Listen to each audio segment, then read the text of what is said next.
Not here. Alderman McClendon. Not here. Alderman Blanton. Not here. Alderman Speedy. Here. And Mayor Moore. Present and attending with great enthusiasm. I love it. Okay. Well, give me a second to read this lovely verbiage that I haven't memorized yet, but I will work on that in 2021.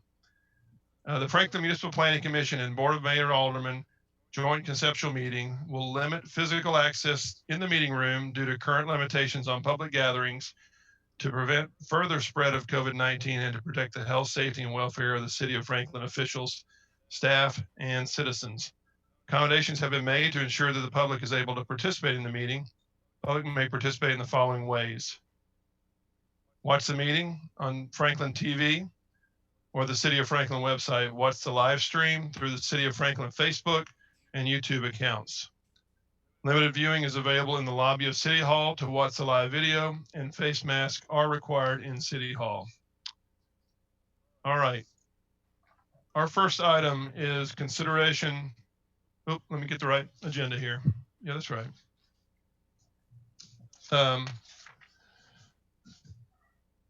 Consideration of resolution 2020-127, a resolution declaring that the Franklin Municipal Planning Commission, I've already said that. Sorry, moving on. Do I have to vote on that? Okay. All right. So we're voting on this lovely resolution that I just read about the fact that you can't come see us. So we'll start with, knowing that Mr. Harrison is not here, we'll start with Mr. Lindsay. Aye. Ms. McLemore? Aye. Mr. Orr?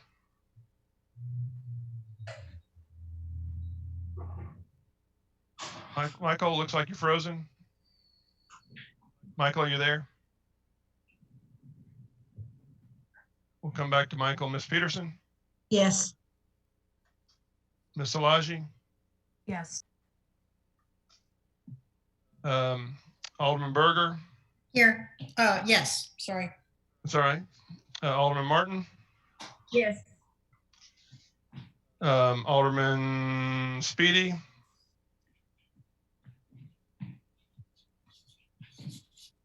Yes. And Mayor Moore? Absolutely. All right. All right. Moving on then. Oh, okay. Mr. Franks, I understand you're with us. I am, thank you. Okay. Do you want to vote on the resolution that we can have this meeting? Yeah, I approve, thank you. All right. Thank you. And Michael Orr, are you able to say yay or nay?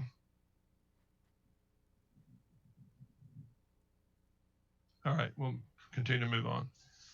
All right, our new business tonight. First item is the zoning ordinance 6-month check-in and cleanup, and I'll turn that over to Kelly, I believe.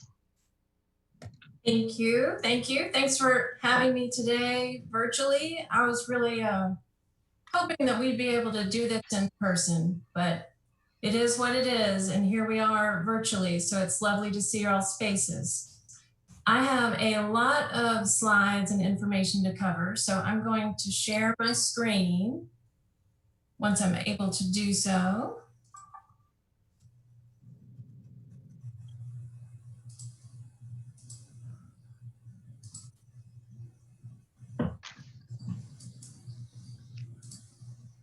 Am I able to do so?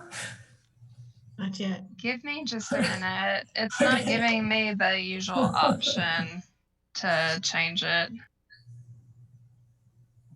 I'm looking at gray drug.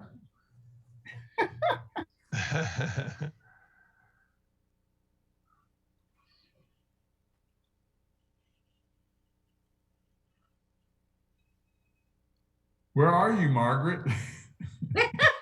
I'm sitting in my kitchen looking at gray drug. It's on the screen. Oh. I made need to come over to your house and see what's going on. That's the first slide.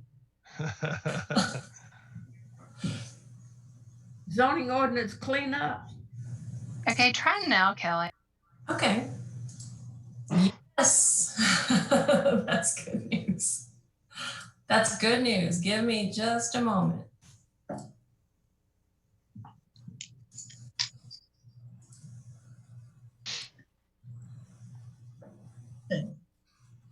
Okay. What is today? Now, it's Thursday, the 25th? I hope. No, not The the 23rd. Sorry, it's the 23rd. 23rd. It says the 25th. Well, it's hard to tell what day it is these days. Well, I know, but it's hard to I tell. have a lot of slides and a lot of images and a lot of information.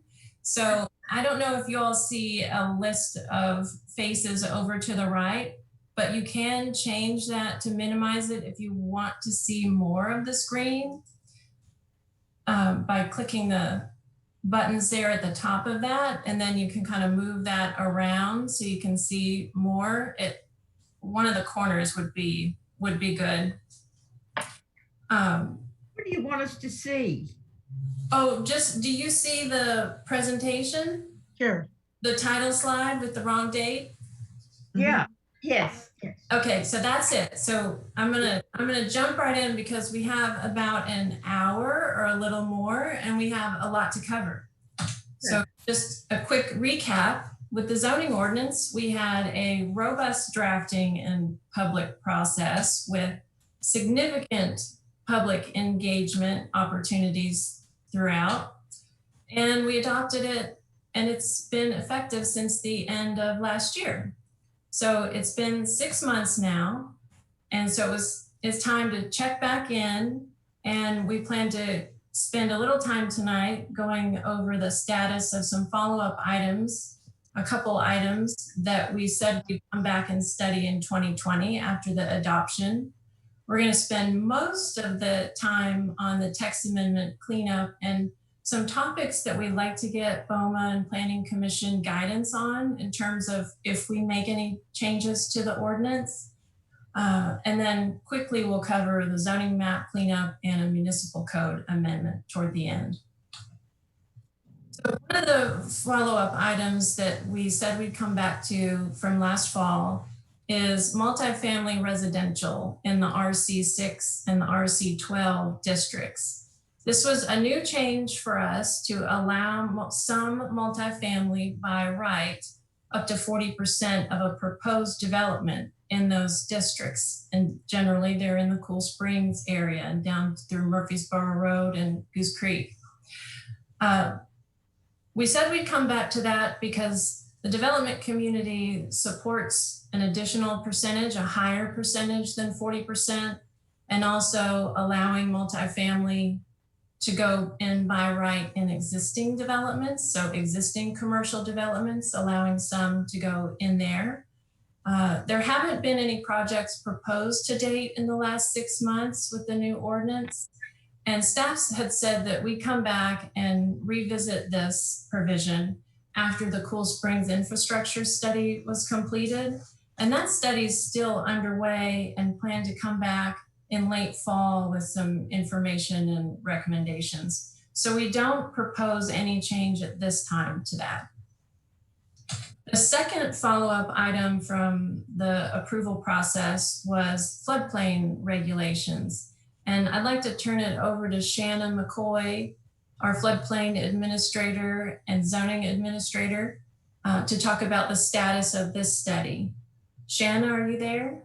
Yes, thank you. So we did have our first of 2 public meetings on Monday, March the 2nd, just prior to the COVID outbreak.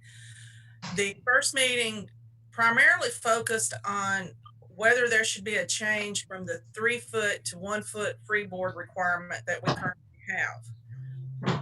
There was mixed opinion. It seemed that most of the citizens who have experienced flooding, significant flooding in their home, were in favor of keeping the 3-foot freeboard. They explained that the cost of that extra 2 feet is negligible to most of them compared to the sense of security and peace of mind that it gives them, to know that their home is not going to be inundated with several feet of water. Others who haven't experienced the flooding issues, like some of the other citizens in Franklin, did request that we look at reducing that requirement to 1 foot. 1 foot is FEMA's minimum standard. Those that were in favor of the reduction stated that, you know, the homeowner could choose to go 3 feet if that's what they wanted to do, but it should be their choice.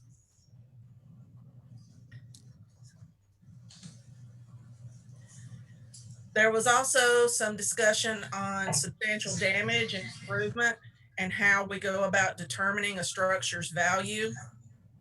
Currently, we use the county property assessor's value, and we add 15% to that value to come up with the assessed value for the structure. And again, that's based strictly on the structure, not counting the land value. Roger Lindsay, who we all know, he's Tennessee State Association of Floodplain Managers president and Metro's floodplain manager, was in attendance and stated that Metro started using the property assessor's valuation after the 2010 flood, as it was widely available and consistent, but they will also accept independent appraisals. The second meeting has not taken place yet. Again, COVID kind of put a stop to that.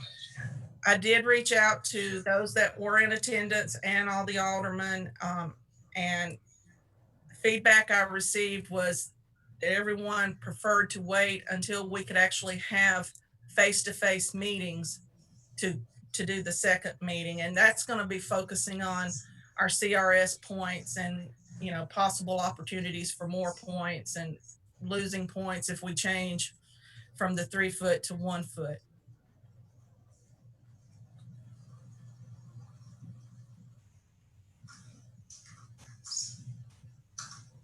Thank you, Shanna. And here's where we're going to spend most of our time tonight, on the text amendment cleanup. We have been meticulously tracking every clerical error, minor text clarification, any sort of cleanup or clarification that we can do to make the text of the zoning even more clear. There's quite a few definitions to add or delete based on our old zoning ordinance. It's usually the last part of an update when a zoning ordinance is updated. And if you all will remember, we were able to shave off 3.5 months to get it adopted by the end of last year. So we need to do a little bit of work adding some more definitions in there. We also want to take a look at the modification of standards approvals that have come through. While some aren't finally approved, we want to take a look at some of those, like the multifamily entrances on ground floors and some of the signage modifications related to the Eastworks project.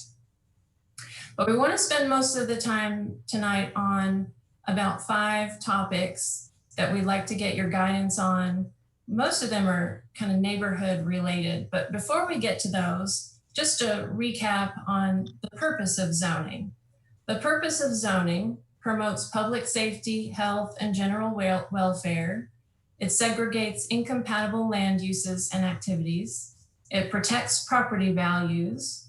It regulates property use in accordance with community standards and values. And an example of that would be our HHO and FWO and FFO zoning districts. It creates uniform land use regulations. It establishes ground rules for development through the public process, and it prevents or reduces nuisances to property owners and residents. So the topics that we're going to look at tonight, and we're going to take these one by one, and we've got about 10 minutes dedicated to each one. So we want to go through these one by one. It's a home occupation for swimming lessons, trailers in residential areas, and commercial vehicles in residential areas. There's a typo there. Fence permits and parking in the I-65 Murfreesboro Road interchange area. So the first one, and we might not be able to, come to a resolution today. What we're really trying to get is input from each planning commissioner and BOMA member. And if there's enough interest in potentially amending the ordinance, we'll go and gather public input and then bring that back next month for you to consider. But the first topic is swim lessons. This one came about because there was a violation, or because swim lessons aren't a home occupation that is a permitted home occupation. So the zoning ordinance allows certain uses to be home occupations. That means you can do it in your house as a business. So it's things like architects, planners, insurance agents. It allows small scale childcare for up to 4 children, tutoring, counseling services to no more than 2 pupils or clients. And this isn't just somebody's home office that they're doing work out of. It's really a business that's based out of the home, and there's a business license that's associated with the address. And zoning is meant to protect all property owners, often the adjacent property owners. So there are quite a few rules about home occupations that apply. And most of it involves not making an impact on the adjacent residents and property owners. So it's inside the dwelling up to a certain square footage. There's not a lot of traffic or parking that's associated with it, noise, etc. So it's not making an impact on anyone around them. Home occupations for swim lessons aren't permitted according to those use regulations today because they operate outside of the house in somebody's pool. So there was a complaint that had come in because someone was operating a swim lessons business in their home pool in a neighborhood. And the complaint came in because of the noise and the extra traffic that was being generated from the business. So individual lessons might not be noticeable from surrounding property owners, but if there are swim lessons and they're every 30 minutes all day long, the trip generation and vehicle turnover and noise associated with group lessons might impact surrounding residents. So this is the first topic where we really are looking for feedback.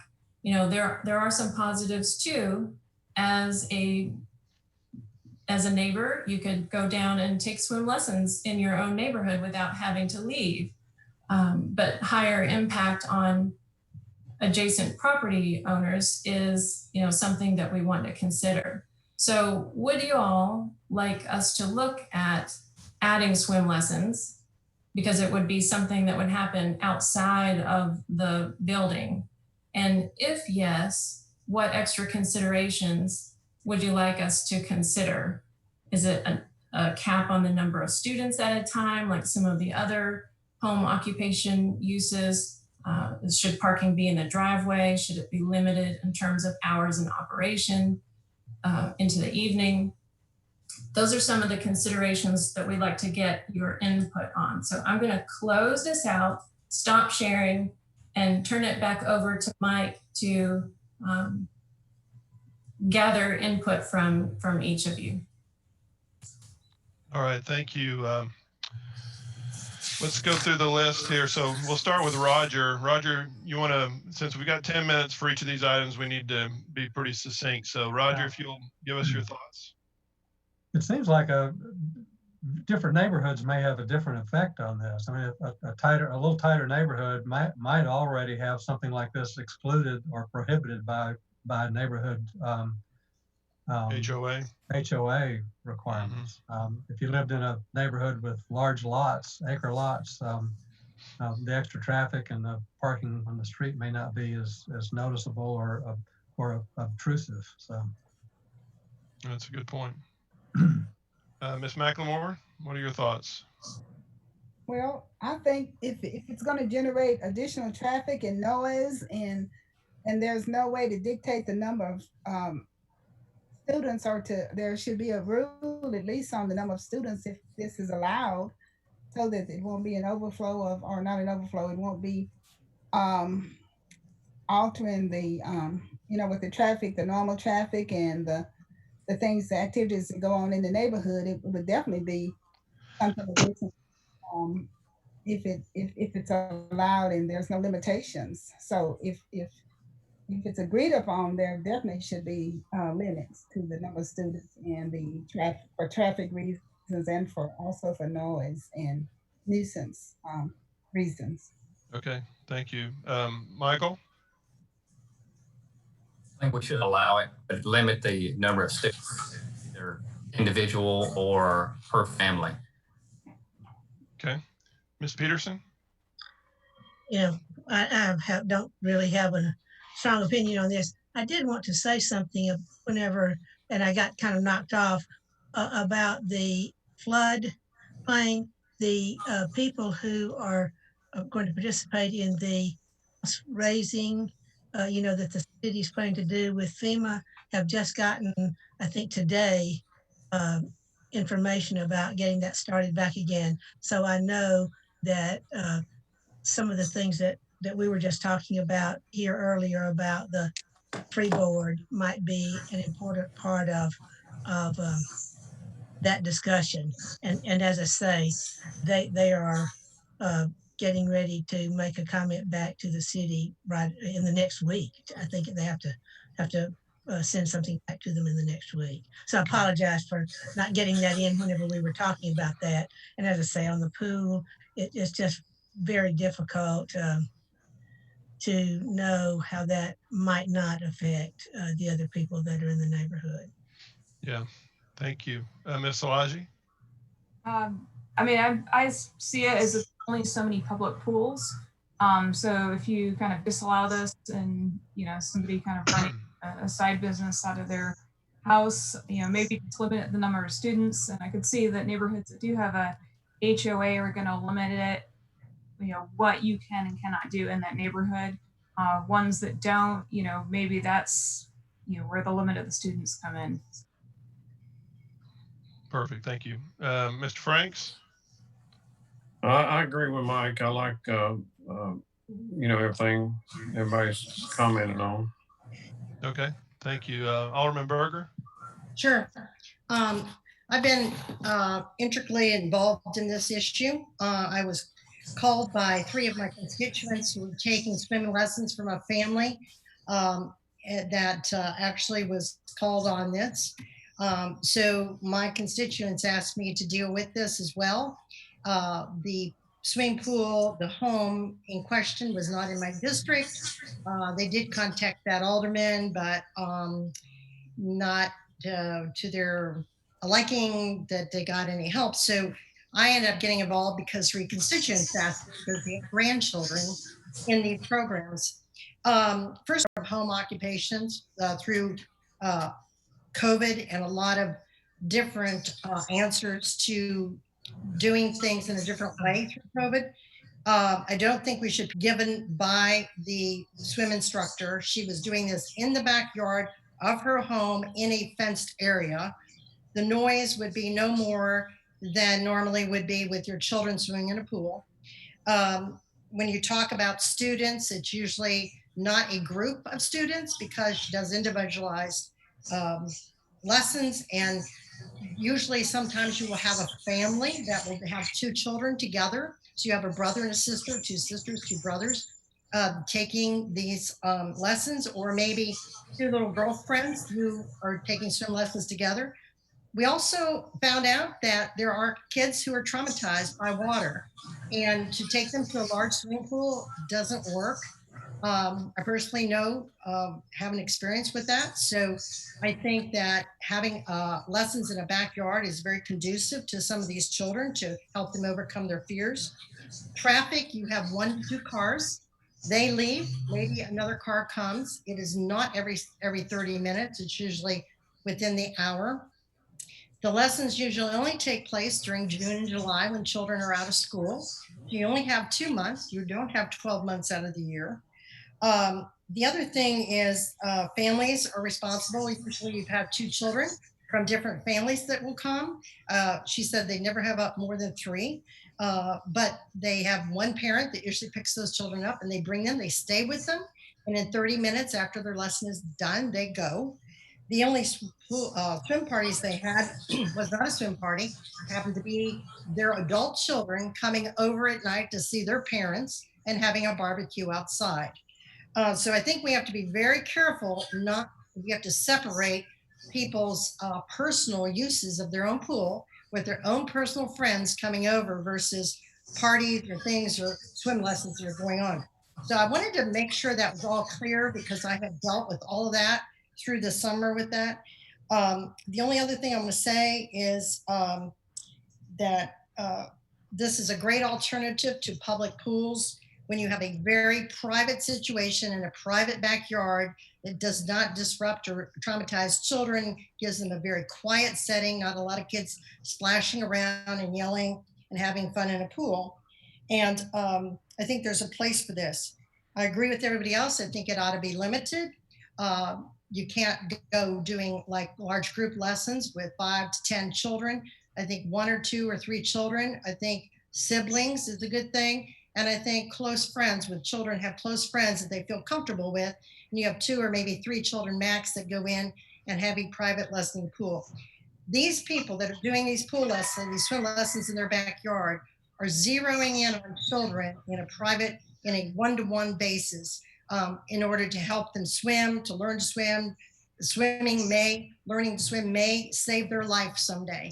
So I think we ought to go out of our way to be able to support this in every way we can responsibly while protecting the other neighbors in the neighborhood and setting down an ordinance that is going to be fair to them, going to be good for children, that will help them save lives and teach children respect for water and a healthy way to deal with this. So I just wanted to say all those things because I think they all play in to how we word this ordinance.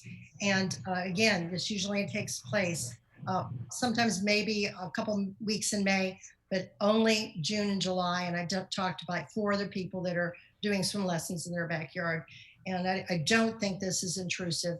I don't think it needs to be intrusive, but with a good ordinance would give us solid guidelines for giving that to the people who are interested in providing that service. Thank you. Okay, thank you. Ms. Martin? All right, can you hear me? Yes, ma'am.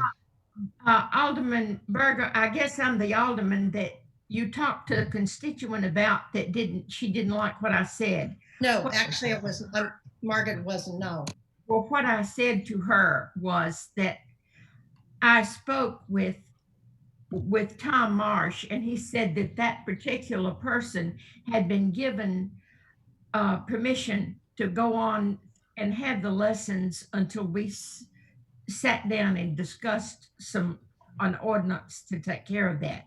So that's all I could tell her. But I think that we certainly ought to limit the number of students.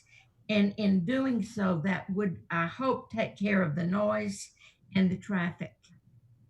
Okay, thank you. And Alderman Martin, no, it wasn't. I just wanted to go on record. It wasn't you. It doesn't matter. It doesn't. It wasn't you. Yeah, let's move on. Mr. Alderman Speedy.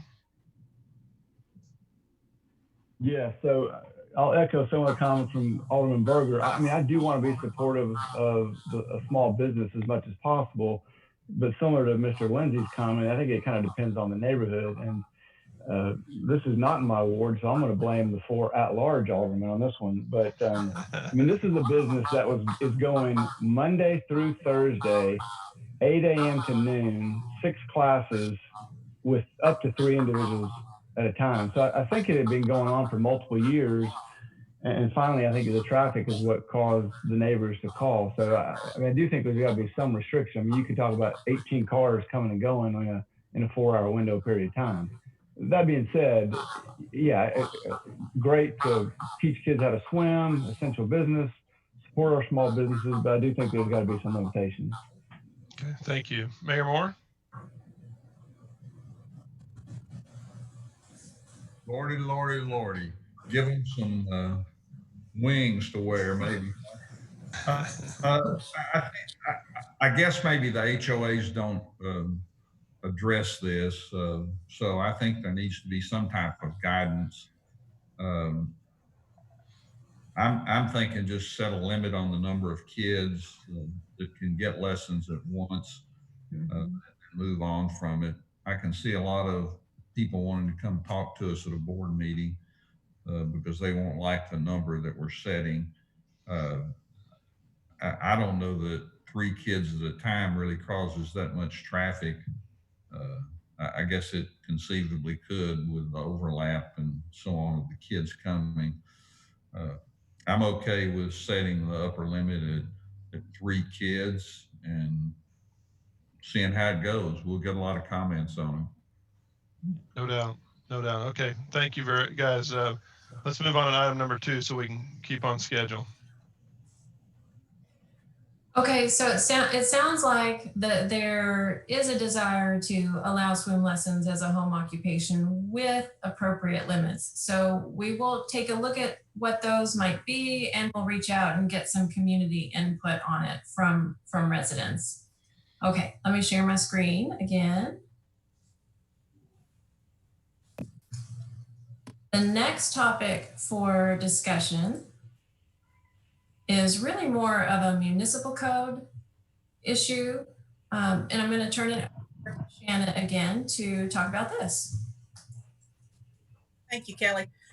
So with the new zoning ordinance, the regulations for trailers has been pushed to what the municipal code says. It just refers to the municipal code. So the municipal code says that no trailers attached or attachable to any commercial vehicle shall be parked in any residential zone at any time. So any trailer may be attachable to a commercial vehicle. So this in effect completely prohibits a trailer from being on any residential lot. Of course, what we see is, when one gets reported and we go out and we take action, then everyone in the neighborhood's pointing fingers. So we are having to deal with this on a pretty regular basis now. So what we would like to know is that BOMA's intent that there be no trailers allowed in any residential district, or should some small trailers be allowed, like a lawnmower utility trailer? What about box trailers? Should they be limited to being stored in the backyards? We would just like some guidance on, what you all would like to see, or do we leave it as it is? Okay, I have a question. I have some comment. Can you hold that while we're going to go down through the list, or do you need to say it now? No, you're going to go through the list. That's fine. Yeah, let me go through the list if that's okay. Kelly, you have anything else you want to add before we go through the list? Nope, we're just looking for guidance. Okay, I understand Marcia Allen's joined us. You want to start us off, Marcia? I'm going to hold my comments till I hear comments from other people. Okay, then let's start with Mr. Franks. Hey, it's kind of like density, the way I look at it. If you're living in a neighborhood that's got 50-foot lots and you got 20 trailers packed in your area of your parking, that's a little more obsessive. I mean, that's a little, that's just a lot. But if I got 20 acres and I'm in the city of Franklin, how do you delineate from a townhouse and the parking you have allowed versus my 20? I got 20 trailers over here at my house. I got cover trailers. I got landscape trailers. I got trailers that I use over here that grow 1,000 tomatoes. And you know, if the city ordinance is blanketed across the city, then it's got to be related to the density of, you know, where you live, in my opinion. Okay, thank you. Mr. Lindsay? And I think too that it seems that from the way Shannon described it, that the trailer could never be parked at any time kind of ignores the fact that it may be a trailer like a landscaping service that pulls up in front of your house, unloads a lawn mower and mows your yard and then leaves. But that trailer is parked in the proximity of your house. The other extreme would be a person who works, perhaps a contractor that does odd jobs or whatever, and he has a trailer attached to his pickup truck and he brings it home and parks it in the driveway every night. That's kind of a trailer every night all year long, and that's kind of a that I can see how the neighbors might complain that, you know, the trailer is just always there or whatever, as opposed to a trailer that comes and goes with a weekly lawn service or even a contractor that's coming to fix a problem at your home. It makes sense. Ms. McLemore? Yes, I'd like to know, I don't know, where the trailers parked now, that because there are a lot of businesses, there are a lot of people that don't have anywhere to park their trailers, and they own their own businesses. They're trying to make a living. They have the equipment that they use to make a living, so they bring it home with them. So where would they put it if they aren't allowed to? Now, because we have all different incomes of people in our community, and I know we have to make rules that apply to everybody, but everybody is not in the same income bracket to where you can go rent another lot to put your space. Jimmy, the people that work for you, like if they have, where do they park their, I'm just asking questions because I don't know, where do they park their equipment? Where do painters park their big old trucks? And if they take them home, they can't, where do they park? That's a good point. I mean, the trailer issue is, I don't think that we have a trailer issue across the city, in my opinion. But well, oh, I'm sorry. Let me just finish my little part. It's great to want to have everything pristine and all beautiful, and I know we have to make rules to keep our city very nice, but I think about the people that don't have access to put things anywhere else. I just want to know what solution would we have for them if we make this law? Where are they going to park their equipment that they have to make a living to use every day, that we call on when we need painters, we need electricians and plumbers and carpenters and all of these people that have all these trucks? Where are they going to park? Yeah, that's right. Thank you, Alma. That's a good point. Michael? I think if the trailers for commercial use, construction needs to be taking place. If not, it needs to be stored behind the house. Okay. And Ms. Peterson? As I recall from many years ago, people were parking them out on the street. And so even if you got a truck with a trailer on it, I don't think it will fit into most people's driveway. You know, usually now the only place that you have maybe room for one vehicle in the driveway, but you don't have enough room for a vehicle with a trailer in most any driveway that I've seen around recently. And so I think that was part of the difficulty. Okay, thank you. Ms. Szilagyi? Yeah, this is actually something I'm going to be quite opinionated on. The area that I live in, again, it's going to be neighborhood dependent. And I think a lot of us are all aware of that, kind of where these complaints are coming from. Neighborhood I live in, this is more workforce housing. So you do see the people that are running a business out of their house, and then they have their work vehicles. at their place of residence. This neighborhood was built in the 1970s. The driveways are extremely narrow. Most everybody parks on the street. We don't have curbs, we have culverts, and that's just the way it is. And so, you know, there's no garages anywhere in this neighborhood. So that's, you can't park it behind the house. You can't put it anywhere. I do see neighbors in my neighborhood that are running a landscape business out of their house, and they have multiple trailers in their driveway with stuff on there. It's obviously commercial. On occasion, there's a food truck that will park in one of the houses, and no one cares. In this neighborhood, that's understood that these people are running their business. It's just, if you're in this neighborhood, you accept that. And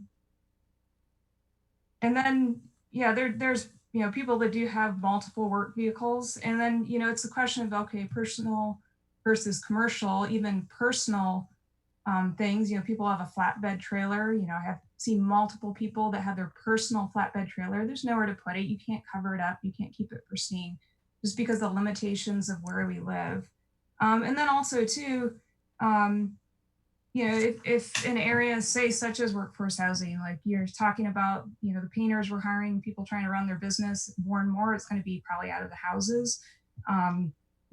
You know, that's workforce housing. And when you say, well, you can't have it on your property, you have to park it in a garage, you have to limit it.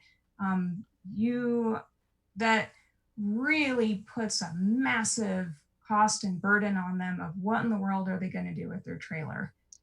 Parking is not cheap. If you've looked at, you know, parking, say a bigger commercial vehicle, you know, maybe the cheapest price you could find is maybe $75 a month up to $100 a month just to park it. So yeah, this is something, again, it's neighborhood dependent, but you know, also looking at where I am, you know, this has recently been rezoned to R4. So now it's a little bit more historic commercial overlay, but still, would you require that here? No, not at all. Not with the workforce housing you have. It would be extremely unfair and rather mean. Okay, thank you. Alderman Berger.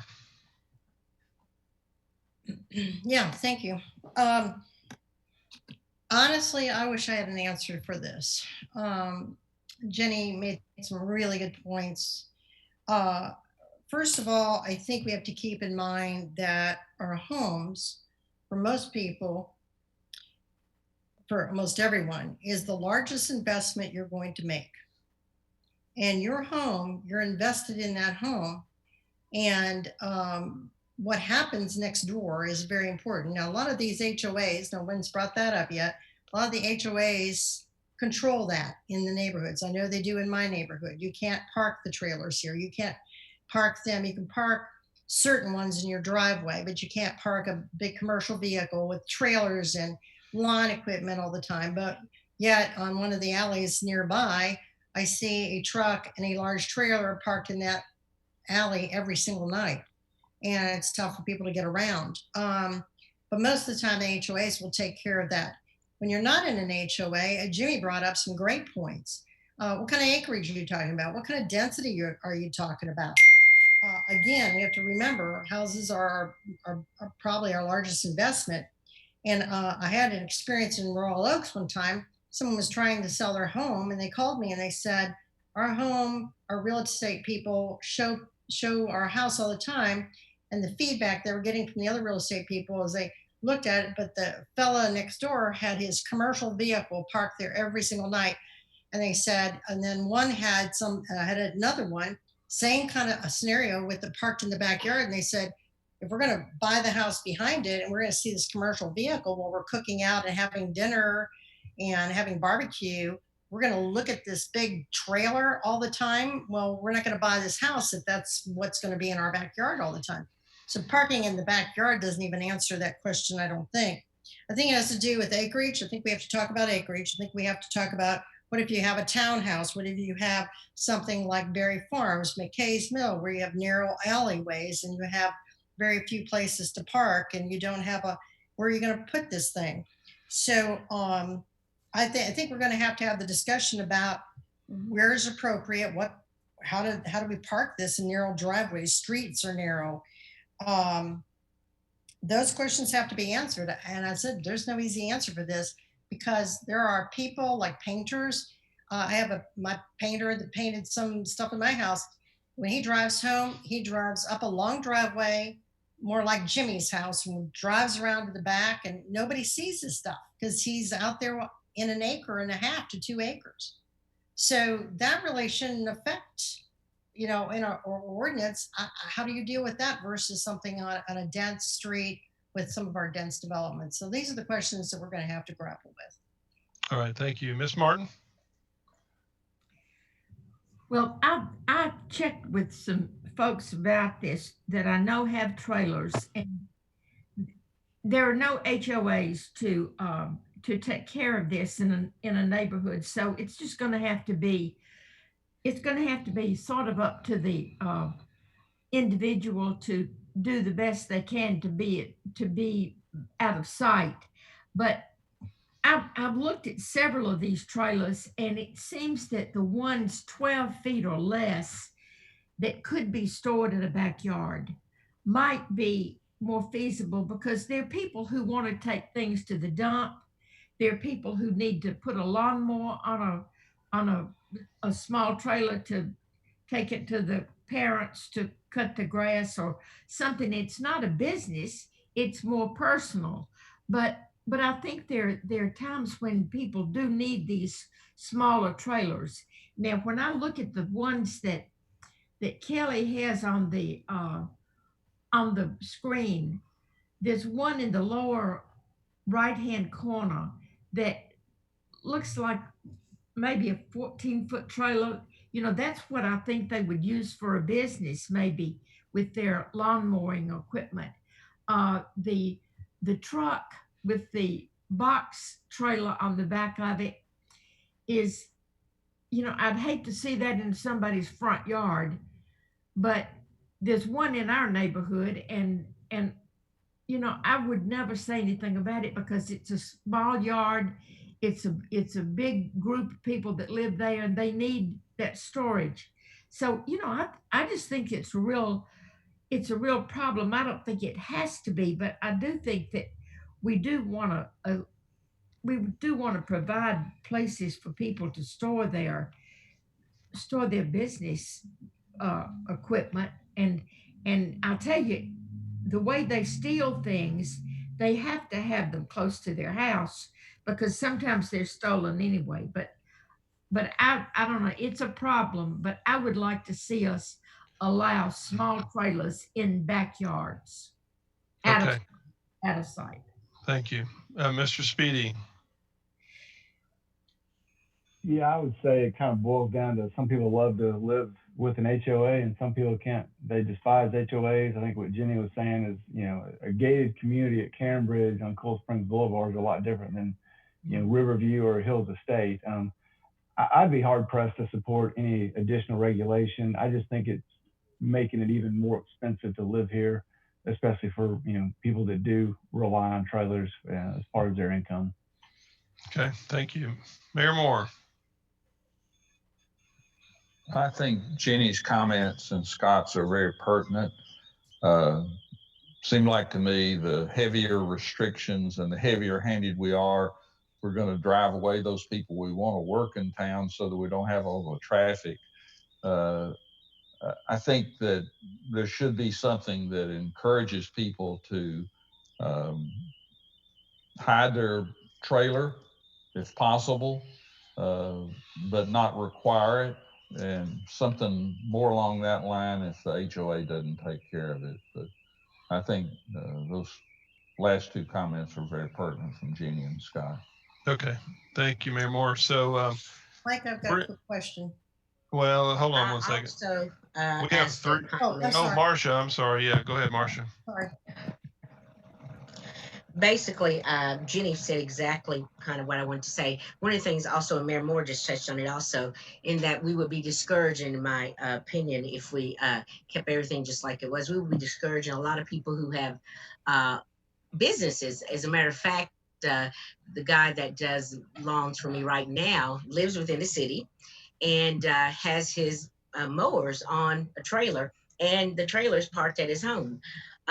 Right now, I think he is able, if I'm not mistaken, because I haven't been by there, I think he's able to hide his trailer behind his home, but I don't think he does because he has to use it every day. If he were to, the back of his house would be torn up every time he would have to move it in and out, especially when it rains. So I think we need to be careful not to discourage people from having businesses, especially during this time with the pandemic and things like that. So I think we just be very, very careful when we're trying to encourage people to be able to live and work in the city of Franklin with ordinances like this. Thanks. Okay, thank you. Bev, I know you were about to say something, but let me say something real quick. We have about 20 to 25 minutes. We're going to extend the conversation a little bit, but out of respect for the next applicant and being ready for our next meeting, we need to go on if you don't mind, because we have 3 items left in only 20 to 25 minutes. So we need to be as succinct as we can going forward, please. Yeah. All I wanted to say is, Mayor said, how do we encourage people to park it not in full view? How do we encourage that? That's a good question. Maybe education, I don't know, just requesting, I don't know. But I think totally think, supporting these small businesses and not hindering them and making more regulations is probably the way to go. I would support that. But I think maybe we allow the HOAs to address it, because I know in Berry Farms, McKay's Mill, and other ones, they do address them. Many HOAs address this already. So maybe we don't try to do more regulations and let them within most of the narrow lots, most of the smaller lots are, if we wanted to look at that across the board, maybe staff could say, what are some of the neighborhoods that have a lot of density, and are they regulated by HOAs? That would be my. Okay, let's move on. Kelly? Okay, so it sounds like there is an overall desire to have some more flexibility than what we've got in our municipal code right now about trailers. So we'll take a look at that. We'll also reach out, get public input. I'm going to share the screen again for the next topic, which is really pretty similar to this one. So if you feel the same way, maybe we could do this one quickly. But it is commercial vehicles in residential areas. And Shannon, I'll turn it back over to you. Okay, thank you, Kelly. Yes, you did. Many of you did touch on this with the previous conversation. Right now, the municipal code, the zoning ordinance refers to the municipal code on this matter as well. And the municipal code states that commercial vehicles can be parked on a driveway or in a street for 15 days at a time. As long as they move it, whether that's driving it around the block or being gone for the day or gone for 2 days, that time frame just keeps moving. So it's pretty much never ending. So staff's question is, would BOMA and Planning Commission like staff to look further at this on limiting the frequency of commercial vehicles being parked or stored in residential areas? Or would you rather us just maintain the status quo that we have at the current time through the municipal code? Okay, good. So everybody, please help me out on this. We are tight on time, so if you can make your comments quick and succinct, I would appreciate it. We'll start with Miss Allen. I could care less. Okay. Mr. Franks? I'd leave it alone. Mr. Lindsay? Yeah, I concur with that. Okay. Ms. McLemore? I think we talked about it earlier. I mean, people have their businesses and they have their vehicles there, so I'm fine with them parking there. Okay. Michael, Mr. Orr? I think they should be parked in the driveway and not the street. Okay. Ms. Peterson? Sorry, it's almost the same thing that Mike just said about parking in the driveway, because if you're parking them out in the street, then in many areas in the city, that is going to affect the people who live around there's ability to even get around. Okay, great. Thank you. Ms. Szilagyi? I'd say leave it at it as is. If you're a house fire and you want regulations, you can look for a HOA. If you don't want regulations, you can look for something that doesn't have a HOA. And that was my case. I looked long and hard for no HOA. All right, Ms. Berger. Yeah, I will just reiterate those. And I think that, I don't think we can prohibit people from parking on public streets since they belong to the public. And so I pretty much let it alone.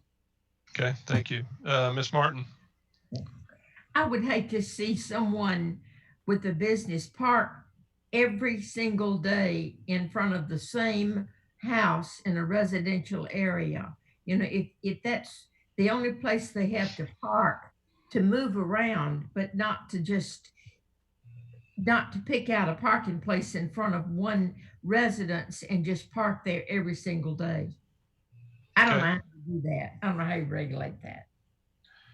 Mr. Speedy? Yeah, status quo. Okay, and Mayor Moore? Status quo, and I'm gonna park my trailer in Jenny's driveway. Good. I have to charge you rent for that. All right, Kelly, item 4. Okay, that was easy. All right, back to the presentation. Okay, the next one is fence permits. Fence permits aren't currently required in the city of Franklin, but we do have rules about fences: fence height, location, whether it can be placed easements, materials, that the finished side faces out. We do have requirements about fences in Franklin. And we do get complaints because of neighbors who install fences that aren't in conformance with the zoning ordinance. And we face a situation where then we have to contact the property owner, let them know that they have installed the fence and it doesn't meet the ordinance. And it's a higher cost for them to go back and take out the fence, lower the height, move the location, etc., than it would be if they came in and had gotten a fence permit to start with, so that they had gotten it approved through a review process. So I know we talked about this some years ago and there wasn't favorable comment on it, but we thought we'd bring it back because it's worth having a discussion about. A lot of people do call in and contact Building and Neighborhood Services and ask about it, but sometimes it doesn't happen. There have been, around 15 complaints over the last year, and 3 of those have ended up in court. And we think some of that could be avoided if there was a fence permit process where people could get their fence approved in the location and meeting the requirements. So this question is, what are your thoughts on a permit? Okay, all right. I hate to do this, but I'm gonna start with Marcia. And you saw me almost pulling my hair out, because to be honest with you, I'm a little bit peeved about this entire thing, because I feel like the city almost really did a end around on this whole fence permit thing, to be honest with you, because we went through this entire fight about a fence permit and it was voted down, no fence permit. But by enacting all of these standards, you really de facto made it almost where we almost have to have a fence permit now. And I'm not happy about it. I'm just going to be honest with you, okay? I am not happy about this. We might as well, in my opinion, go ahead and make us have a fence permit. We need a fence permit now, because what we've done is we've set up citizens of Franklin.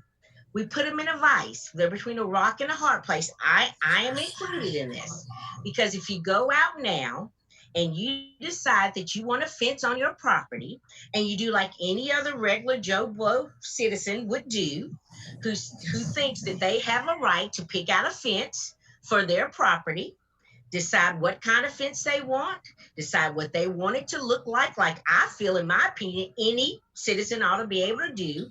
They get a professional fence company to come out, charge them thousands of dollars, because everybody knows that fences are expensive, put it on their property. And if it does not look like the fence police think it should look like in the city of Franklin, meet every code and everything, look as pretty as somebody thinks it does, and then it does not fit the way that the rules of the city of Franklin thinks that it should fit, they will be hit with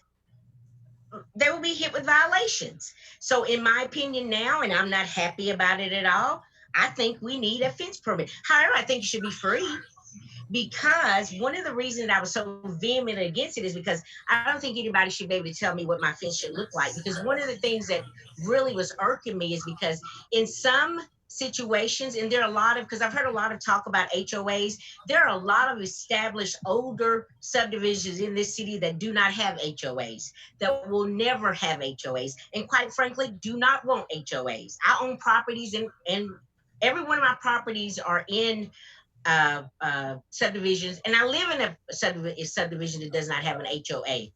So therefore, we don't have all of these nice, rules set out. And so I want to pick my own fence. But right now, if I do that, and I don't know that I need to come down and get those guidelines from the city of Franklin, quite frankly, I will probably violate it.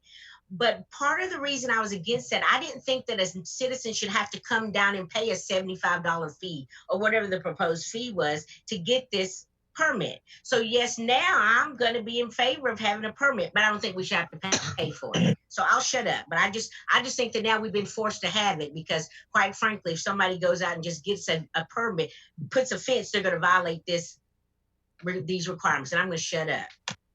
Okay, thank you, Marcia. Mr. Franks. I don't see a problem with what we have. It's what few complaints that Kelly's mentioned, considering overall the fences that have been built. I mean, you've got a variety of fences all over Berry Farm. You've got 8-foot tall, 10-foot tall. You've got lattice fences. You got plank fences. If we start permitting all these fences in all these neighborhoods and all these PUDs and all these subdivisions that don't have restrictions, I mean, it's just going to put we're going to hire more employees and going to buy more trucks and spend more fuel and have more insurance and RPR. I mean, we're just going to continue spending more money to enforce something that is not an issue right now. So I just don't see that it's necessary to start regulating every neighborhood out there and making them change and grandfathering them in right now, and in their next section that they build, have to build a 3-foot tall fence. I don't think we got a problem. Okay, thank you, Roger. Yeah, I hate to do this to y'all, but one of the biggest issues we're dealing with in Metro Nashville right now is fences in floodplains or floodways. And we're actually rewriting our regulations right now to prohibit the construction of fences in floodways, because one, they can cause your neighbor to flood as opposed to you. They fall down and they are swept downstream. They clog under street conveyances, culverts, things like that, bridges, what have you. So if we're going to visit this whole requirement for fence permits, we need to include some language that addresses the construction of fences in floodplains and floodways. That's all. Okay, thank you. Ms. McLemore? I don't have much to say. I know we did talk about this several years ago. We went through great detail about the fences, and we created an ordinance. And I feel like if you're getting a lot of calls and people are having to go to court, maybe there should be a permit.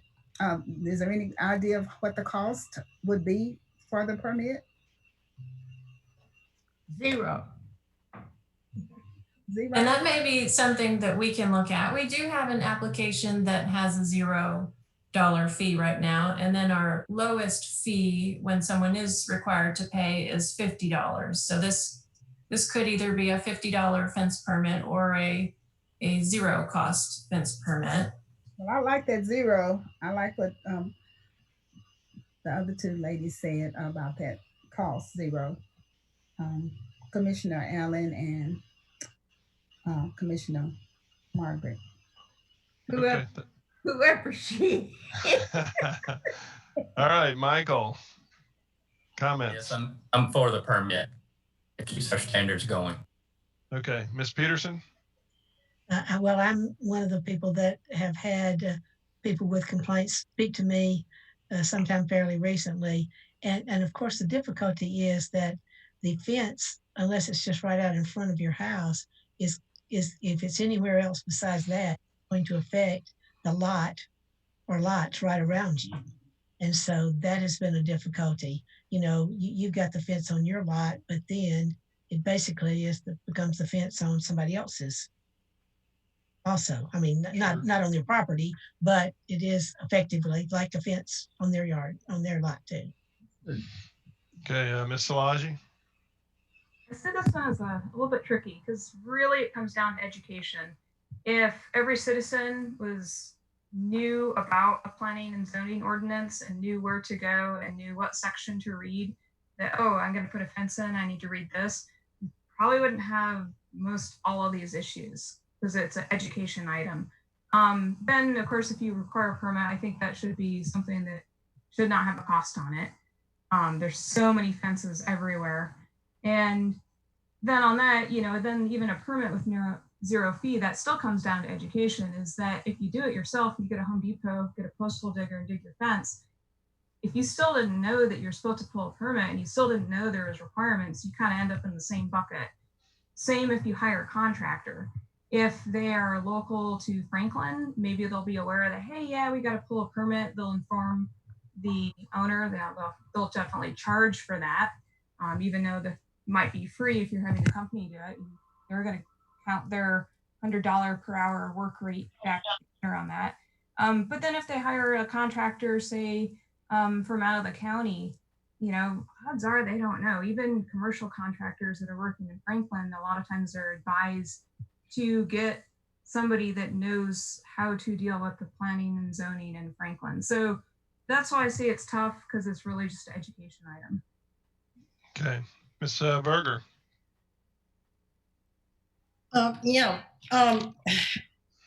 I do not really support a permit, but at the same time, I'm sitting here looking at page 207 in our ordinances. There's a lot of regulations, and I've probably in 16 years have dealt with 8 or 10 of these things. And how about if we require a permit for no cost, and all the permit does is it educates the person putting up the fence to our ordinances? Means that if I want to put up a permit on my back, or put up a fence in my backyard, I'm required to get a permit from the city, which means I go to them, I talk to them, they give me the rules and regulations, and I'm looking at these pages and I'm reading it. So therefore I've been educated, and I now am responsible to make sure I don't put it in the right of way, I don't put it up to impede my neighbor's yard or whatever it is. So I've got the rules and regulations. That's all we need to do, because I got one good example. There was somebody, actually it was in McKay's Mill. One was in Liberty over here, but this one is even a better example. They came in, they put up their and our HOA has this regulated, but they didn't even go to the HOA. But the city even had the rules and regulations, and they put it up. It actually came off the front of the house, which you can't do. Then it came down and it met at the alley and went up the alleyway. So when the people are coming down the alley, the people are coming in on the other road, they want to turn, you cannot see. There is no view. And it makes it dangerous for the people trying to turn, and children running, you know, going down the street and down the alleys. So they had to take the fence down. They had to spend the money to take the fence down. And the neighbors that turned them in to say, hey, this is a safety issue, believe it or not, I can tell you this, did the right thing. What they did, said, we're sorry that you didn't know about this. You're new to the area. The neighbors pitched in. The neighbors went to work. They helped them. They took the fence down with them, and the neighbors rebuilt the fence with them. Amazing story. But I say we have to have education, because most people don't know these rules and regulations are over here. So what makes us think that they'll even know that there's a permit needed? But if we can require a permit, the permit should say, here's the sheet, here's the rules and regulations, here's how you put up a proper fence so you don't impede people's views, safety issues, property and easements and that kind of thing. That's what I would support. Okay, thank you. Ms. Martin. I think that's a great idea, and I think that would take care of the education part. You'd educate them after they came to the city. That's all I want. Thank you. Mr. Speedy? Very similar to Ms. Martin, Ms. Berger. I mean, I even got an example. The streets department came out because my back door neighbor, her yard was flooding, was because she built a flower garden and built up a berm to where the water wasn't draining under her fence and through my fence to the drain. So yeah, I think it's education. And you know, also I share a fence with 4 people. I have no idea where the property line is and who owns what. So I'd be all in favor of the education. All right, Mayor Moore. Lean toward a permit, and I like Roger's comments about fences that obstruct the flow of stormwater. That's been a problem in the past where we've had a number of calls. Great. All right, we're really close on time. So Kelly, let's wrap this up. Okay, will do. I think we can do it. We'll continue to check into the permit for fence. We just had a call about, or just had a situation arise today about potential floodplain and retaining walls and fences. So we will continue working on that. Let me share the screen again. This is the last topic for the text amendment. Can you all see it? Yeah. Okay. And this is about parking frontage at the I-65 Murfreesboro Road interchange. And this one arose, so here's I-65 and here's Murfreesboro Road, and we kind of get this hatch between South Royal Oaks and Carruthers Parkway. This one came up from a variance request for the Shoney's that's on Murfreesboro Road in that area, where a new building about double in size was proposed in the same location while keeping parking in front of the building. And then around that same time, there were road improvements presented with the Vintage of Watson Glen development for Murfreesboro Road, which were later separated out, but it does highlight the need for traffic flow improvements and safety issues to be addressed along this corridor near the interchange. And so one of our aldermen had requested that we bring this topic up. But before we get to that, a little bit of background on the public input and where we are today. So we had a lot of public input on desired development for the regional commerce areas. And we did it through images. If you all recall, citizens really liked a lot of examples that pulled the buildings up to the street and had parking located behind the buildings and really focused on pedestrian architecture. So they liked all of these examples, and they actively disliked any example that had parking in front of the building. And you can see those in these slides. And most of them don't have pedestrian-oriented architecture, but what is in common with them is that parking is pull in front of the buildings. And so we took all of that feedback through Planapalooza, and we looked at a few different case studies. And one of the case studies was Watson Glen on Murfreesboro Road, where Hobby Lobby is and the Chop House, and looked at what kinds of infill could happen that could envision what came out of the Planapalooza desired development. And you can see additional buildings along Murfreesboro Road and a new street that's infill that creates more of a sense of place. This is another angle looking at it. And it creates a strong sense of place, and it represents the character that's desired by the community that we saw both in the zoning ordinance update and also through Envision Franklin. So the results are very consistent in what the desire is in the community for future development.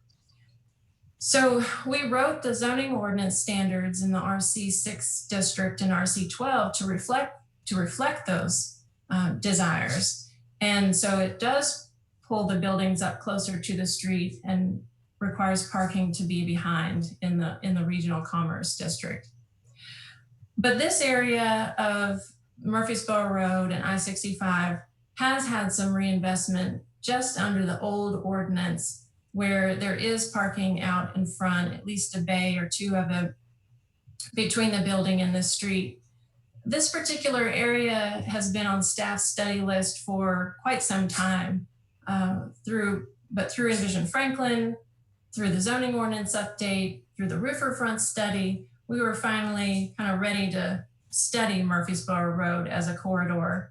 And then COVID happened and it changed our budgeting to be able to hire a consultant to do that, because it is a rather large undertaking to do, because there's so much coordination with utility providers, infrastructure and access improvements to make it a safer roadway, to make traffic flow better, and how the buildings correlate to all of that. So the question here for y'all is, would you like staff to go ahead and look at adding the parking frontage to this particular area? And hopefully we'll be able to study the larger Murfreesboro Road corridor sometime as soon as budgets allow again. All right, so here's the I have a challenge. comment whenever you ask. Okay, well, yeah, we'll go down to the list, but the challenge is we just got presented with a steak dinner and we have to eat one bite. So let's, as succinctly as we can, we'll go through the list, but this is a bigger item than probably we have time to go through, but we'll go first. Can I make Miss, a suggestion? no, we'll start with Mrs. Allen. Let's go down to the list. Wow. Okay. Yes, but man, I have more comments. Okay. Yes, I'm interested, but I have a lot of questions. Okay. And I have some concerns, but we don't have time to get into that. So here's my thing that I want to say. I don't want you guys to put too much time into it because I have a lot of concerns too. Does that make sense? So I'll stop there. So can we continue this to another meeting before you guys put a whole lot of time into it? Because I have some safety concerns. So let me stop there. That may be a great point, but we'll go down to the list real quick. Jimmy? Well, I think that most of the properties that have been redeveloped are already set back. So to stay consistent with the properties that are set back in that particular zone would be consistent with what's recently been developed there. The Daly's Food Service Center, the setback of the Candlewood Suites, that's consistent with it being set back. I think it's important you lose a lot of your parking and you lose a lot of your use if you are allowed to park out front, and it's certainly not a pedestrian walking 32,000 traffic vehicle sidewalk area that you're going to walk in a day's time. So I think it's definitely important to recognize the way it was zoned back December 31 versus January 1st. That's my opinion. Okay. Miss McLemore? I'm sorry, Roger. Roger, I meant Yeah, to some of Jimmy's points, I think there are a good number of those facilities, buildings along that stretch that have already just been totally rebuilt or built new from scratch. The renovation of the fast.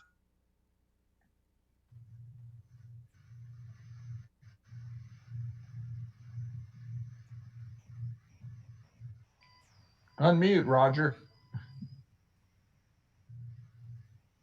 I was holding down my space key. So I agree that there's a bunch of stuff that's already been redeveloped along that stretch with parking in front. The die is cast. I think that this whole topic deserves some additional discussion, but let's handle it that way. All right, Miss McLemore. I think we need more time for discussion. I mean, that road, a lot of traffic on that road, the parking issue. I think we need more time for further discussion. Okay, Ms. Peterson. Same thing, more discussion. And let me say, the example that was given there, where it showed all the things up on the street, that actually is Williamson Square. If you look at the specific way that this is set up, there are some huge drainage areas and I don't know, stormwater and detention ponds. You could not put the buildings up at the street that they were kind of proposing there. You know, it would be impossible to do with the topography there. But again, another point is, you know, if you've got that many vehicles coming there, you're probably not going to do a lot of walking. Right. Ms. Szilagyi? I'd be very interested to have staff take a look at this. Again, I think it needs a lot more discussion. Just a comment is that it's kind of the way a lot of visitors come into historic Franklin. And while there is a lot of existing and pretty new development there, not to say that in the future that might not be redeveloped yet again. And so kind of putting in standards that really make a really nice, shiny little gateway into Franklin, I think would be a really good thing. Alderman Berger. Interesting comment, Jenny. Two things. We don't have time to give a proper answer to this for sure. That's what I was going to say up front. So the other thing, parking frontage is an issue that's much bigger than this area. So it's not really just about this area. It's about a lot of different areas. My question would be, are we trying to build Main Street? When I look at the ordinance, I think, what are we trying to do? Build Main Street throughout all of Franklin? Well, it doesn't seem that it belongs, all this frontage, bringing buildings up to the street level all around town doesn't seem to fit in my book. When you're near the interstate, we probably don't want to encourage pedestrian traffic on the roadway. When you're walking on a sidewalk up there, you have high speeds, you have a lot of noise. The thing to do when you come off the interstate is build internal pedestrian access. I think you need internal pedestrian access to this. This about Scott's ward and my ward, and this particular thing here, again, it's a bigger issue than this. Not every street, again, is Main Street. I think the Planning Commission and the aldermen need to do they need to have some discussion to allow some options to park behind a building or in front of some locations. Okay, thank you. Mrs. Martin. All right, just one word, one word about this. The drainage from the shopping center there beside Chop House down through Maplewood is a mess, and it is just about ruined Maplewood. So I think that ought to be looked at. And I don't really have anything else to say about this. Okay, thank you. Mr. Speedy. Yes, I'm not sure that from Royal Oaks to the interstate it's ever going to be pedestrian friendly. And yeah, our zoning ordinance has basically prevented this piece of property from being redeveloped and really make a huge improvement to the existing property. And I'm sure that Shawnee sign doesn't meet our zoning ordinance on signs anymore either. So I'd love to see that come down. Okay. All right, Mayor Moore. In my lifetime, that corridor will never look like what people wanted it to look like.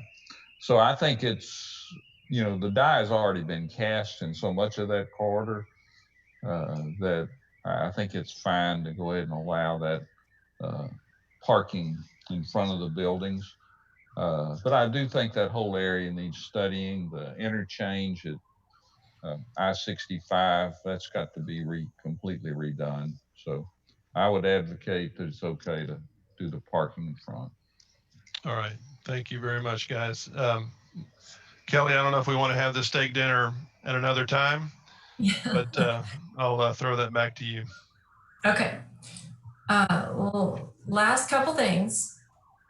Can you see the screen? Mm-hmm. Yeah. Is the zoning map cleanup, which is just a handful of properties. A few properties were miszoned, so we'll clean those up with the update.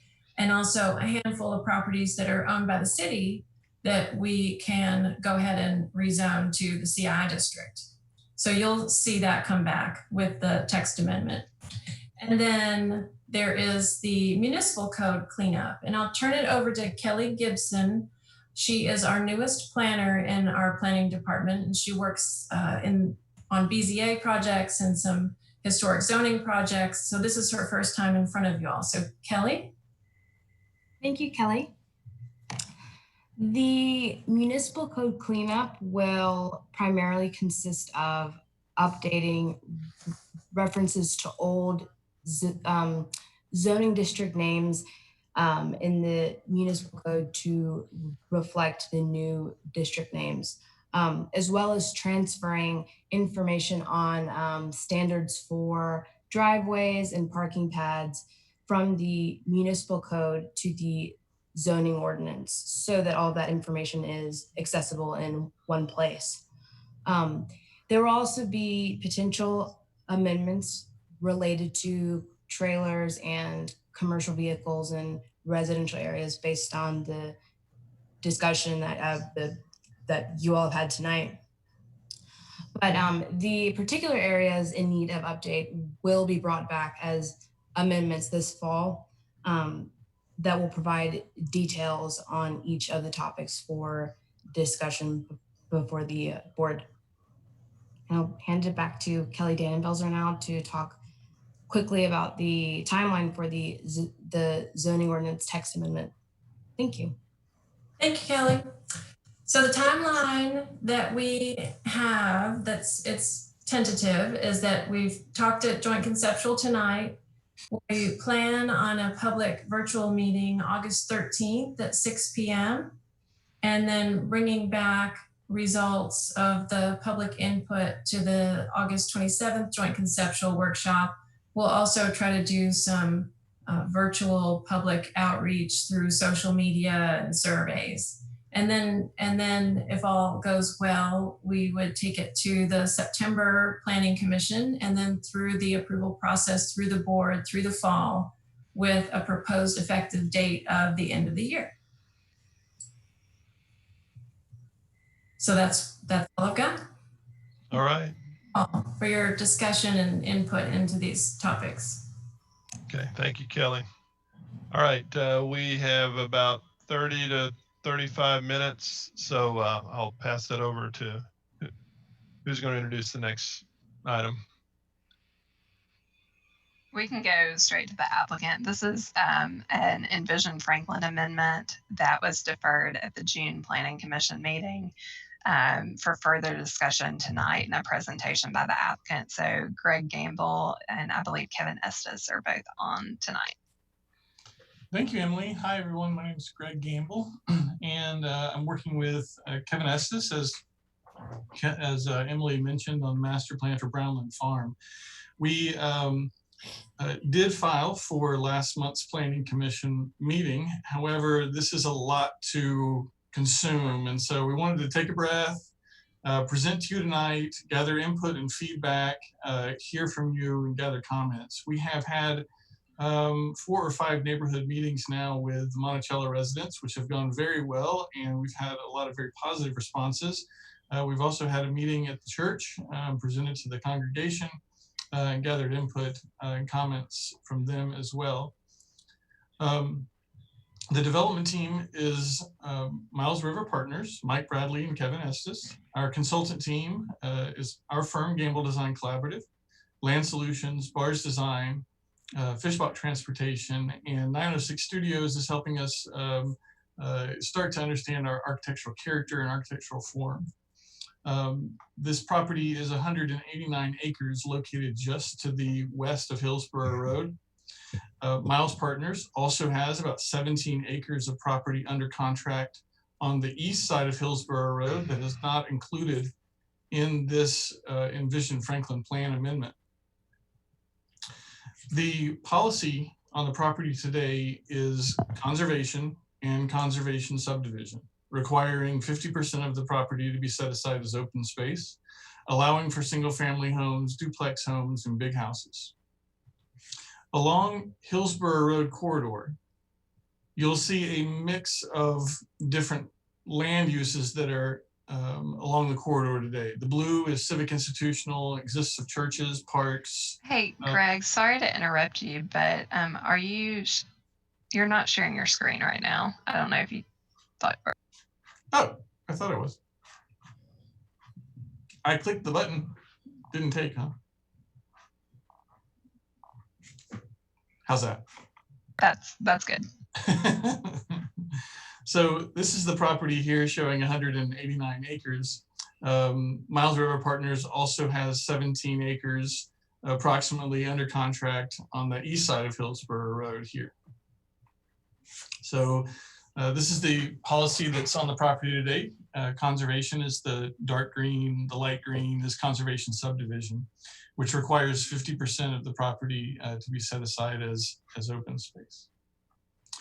So along Hillsborough Road, there is a patchwork of policies, actually land uses, existing of single family homes, which are shown here in the white, duplexes in yellow, multifamily in orange, commercial in red, and mixed use in purple. And you'll see that the multifamily, the duplexes are really concentrated around those commercial nodes. Just directly north of Mac Hatcher at the intersection of Hillsborough Road, we have commercial uses with the Williamson County Rec Center located just behind those. Our proposal is to incorporate a vibrant mixed neighborhood consisting of neighborhood mixed use policy, multifamily policy, and conservation subdivision policy. When we started our master plan with our first neighborhood meeting, we had approximately 27 acres of land in the multifamily policy and 7 acres of land in the neighborhood mixed use policy. We heard from neighbors, we met with a planning department, we visited the property and walked the site with the long-range planners, and really kind of took a step back and reassessed where we were with our plan.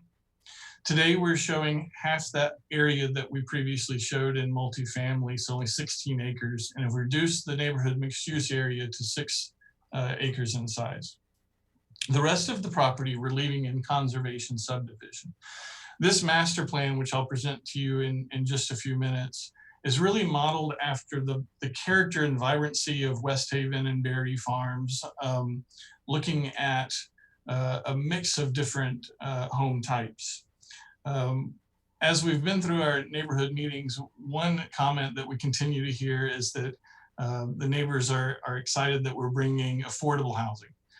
We are working with the Franklin Housing Authority as well as Community Housing Partnership to create an opportunity here where we have a private developer and not-for-profits working together to create a solution for affordable housing. But we didn't start with the master plan, obviously. We had to start with what is developable on the land. And what you'll see here is how these land use policies fit along the Hillsborough Road corridor in scale and relationship to the, kind of the existing uses that are currently there. So Kevin, I'm going to hand this over to you and kind of want you to walk everyone through how we establish the development area. I will point out that we've rotated the plan so that it fits better on the screen so you get a fuller view. Hillsborough Road now runs the top of the screen from left to right. All right, thank you, Greg. So the first thing we did, obviously with the floodplain property, was jump in and figure out what's what. So currently, as the Brownland Farm sits today, there's approximately 39 acres outside the floodplain. The remaining 160 are in the floodplain. So what you see in white is what's existing outside. The seafoam green is the floodplain, and the bright blue is the floodway. Greg, if you'll take us to the next slide. What we're proposing is to do a cut fill balance within the floodplain to provide a total of 90 acres outside, so an additional 52 acres outside of what exists now, and provide nearly 2-to-1 compensation into the floodplain.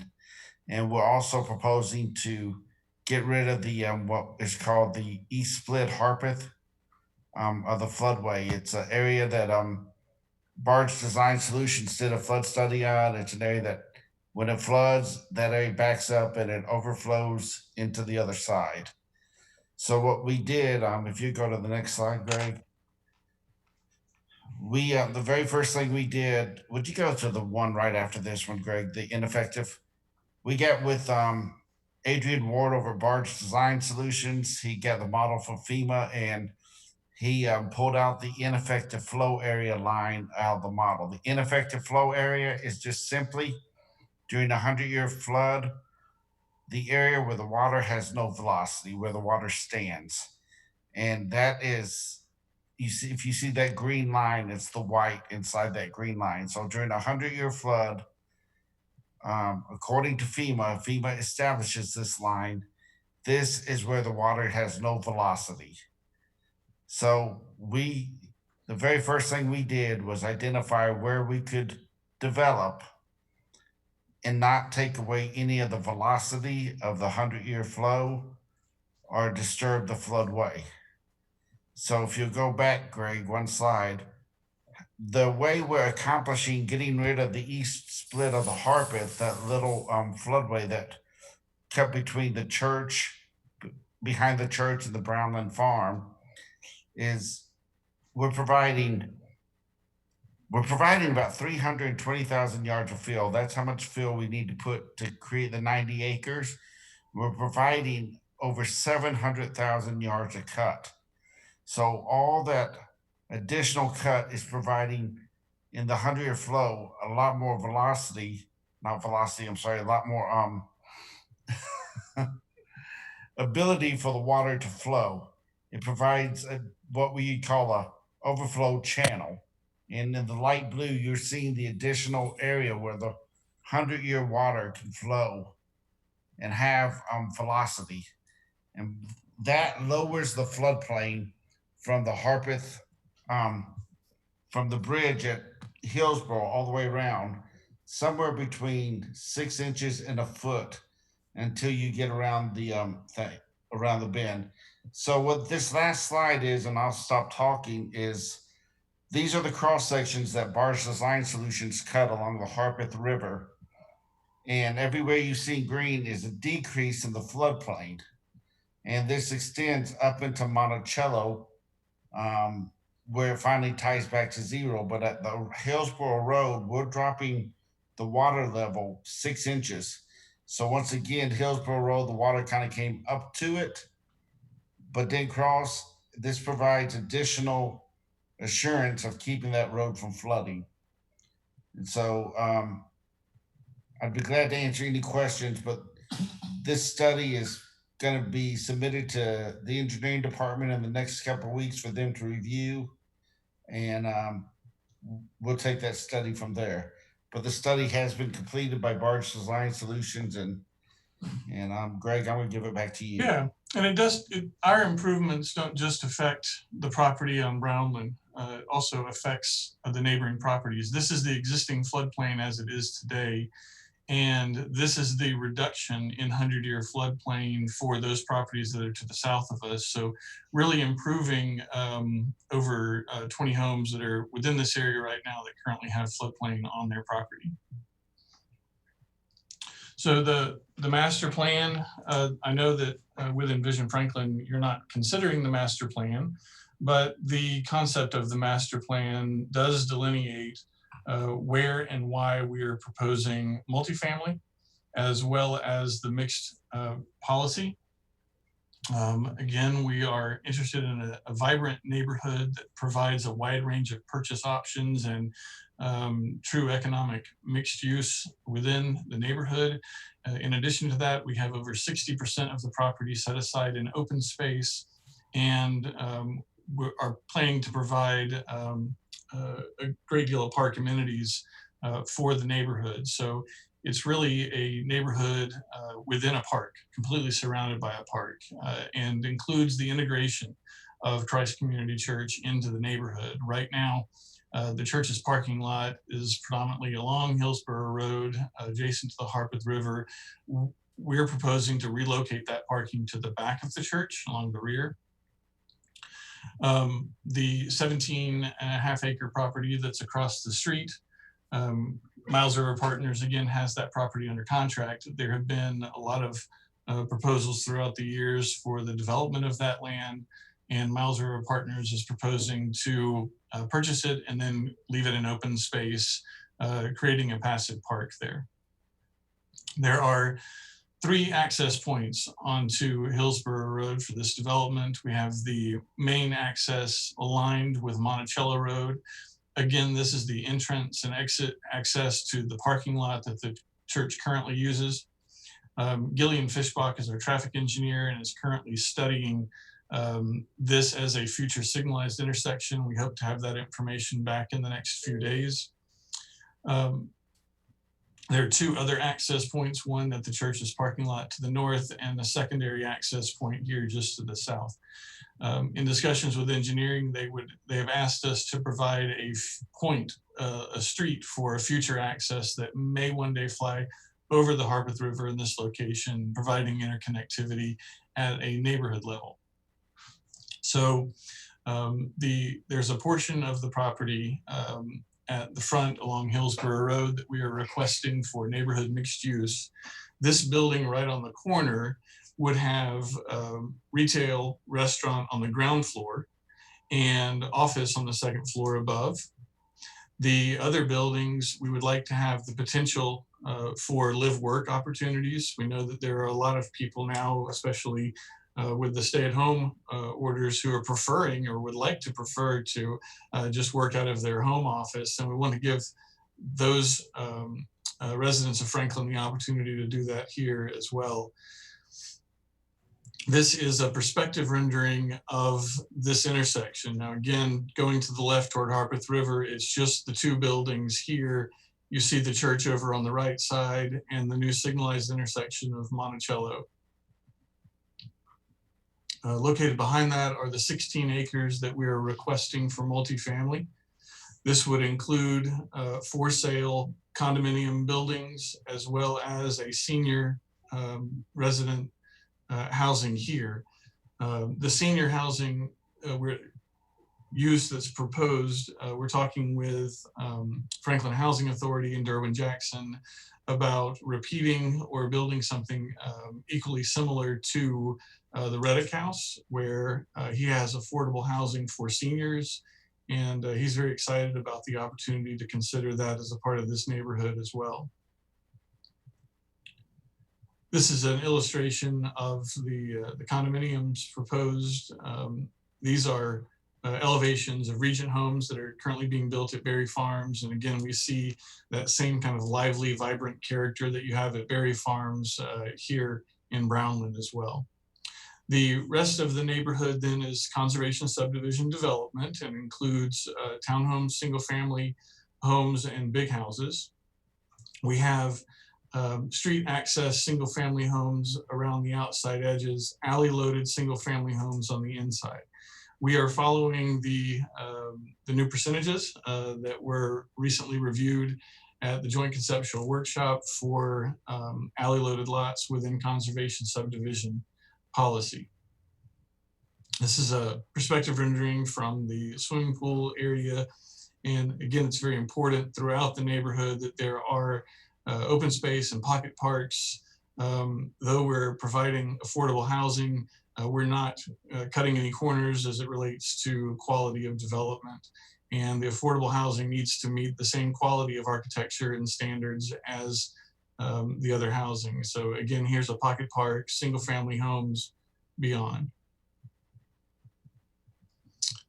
This is the 21.3 acres. I think I said 17 acres earlier. I apologize. I had the number wrong. 21.3 acre property that we'd like to turn into a public park. We're also looking at this area just south of MacHatcher as a park as well.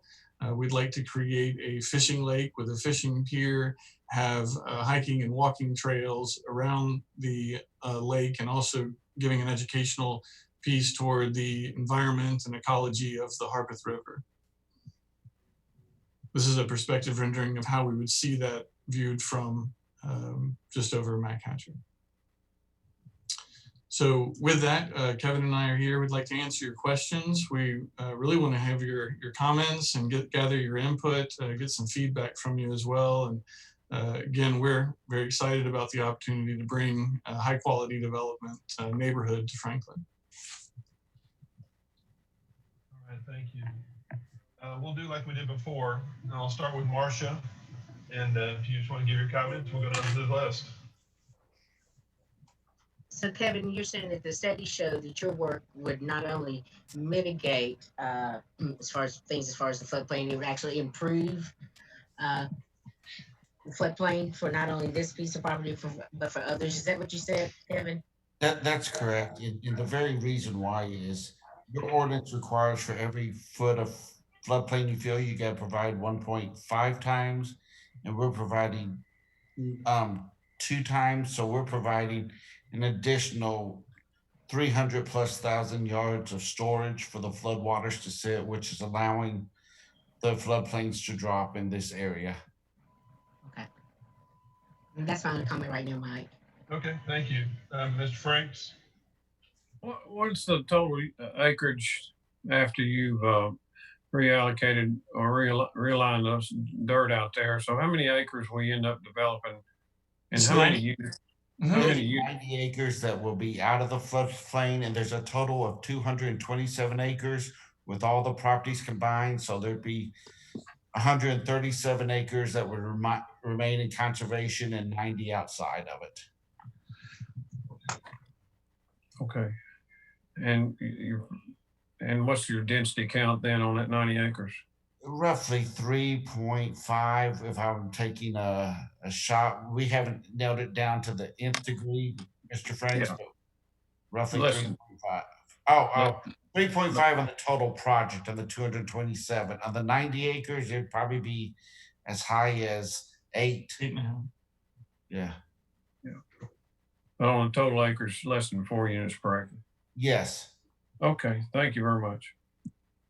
All right, Roger? Yeah, I guess a lot of my concern is focused around the floodplain issues on this side. I assume that this is going to require that there be a letter of map change. Yes, with the site. we are preparing the Clomer package to submit to the city right now. Okay, and I think that the way the state's been handling those is that the state has begun reserving the rights to do the reviews, additional no-rise reviews on those as well. So that's probably something you'll have to deal with as well. The amount of storage that you're creating comes from cutting. And it looks like the predominance of that cutting is in the 2 large bends of the river back in both corners. Yes.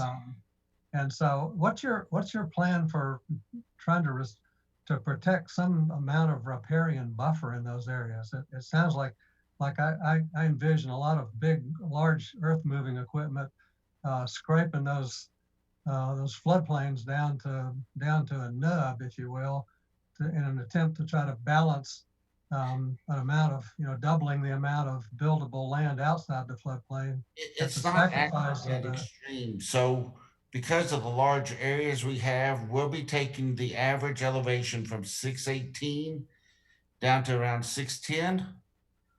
We're staying outside of the 60-foot buffer. Obviously, we're not encroaching the 60-foot riparian buffer.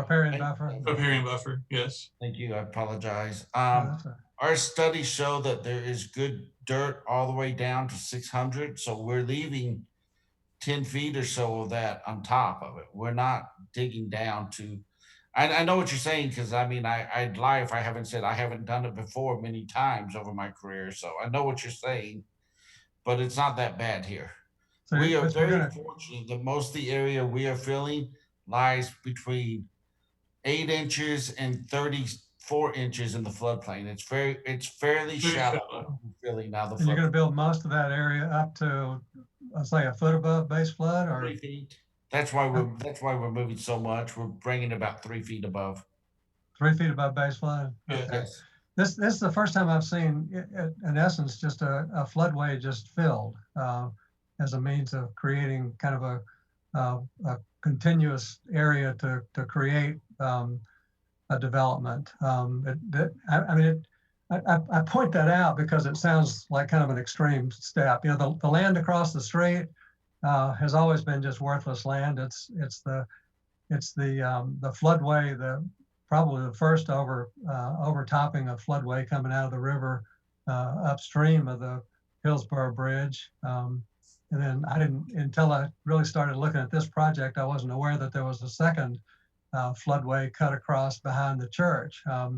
It's it kind of goes to the fact that this entire area is a mass of just pristine floodplain that assimilates a lot of water during a high water event. And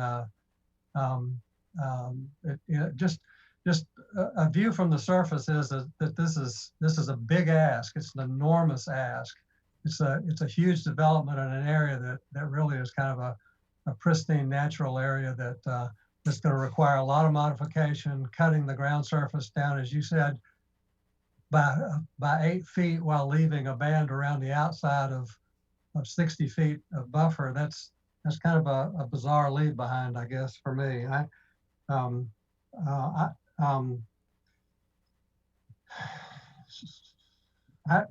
concerned about kind of the mix of what you're proposing here as well.